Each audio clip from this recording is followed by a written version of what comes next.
ఆయనకున్న పిల్లలు అలాగే భూమిని ఆయన విభాగం చేసినటువంటి తీరు సమానంగా ఉంది. వాటి ప్రకారం నాభి కింపురుష హరివర్ష ఇలావృత రమ్యక హిరణ్మయ కురు భద్రాశ్వ కేతుమాలా అనేటువంటి 9 వర్షాలు. ఈ వర్షాలు తన పిల్లలకి ఇచ్చాడు.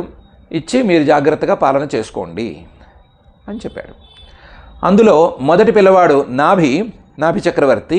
ఆయనకి నాభి వర్షం అనేటువంటి వర్షం దొరికింది. ఈ నాభి చక్రవర్తి గారిని గురించి కూడా ఇంతకుముందు చెప్పుకున్నాము. ఆయన ఏలుబడిలో ఉండేటువంటి ఈ వర్షం ఆయన ఏలినంతకాలం నాభి వర్షం అనే పేరుతో ప్రసిద్ధమైంది.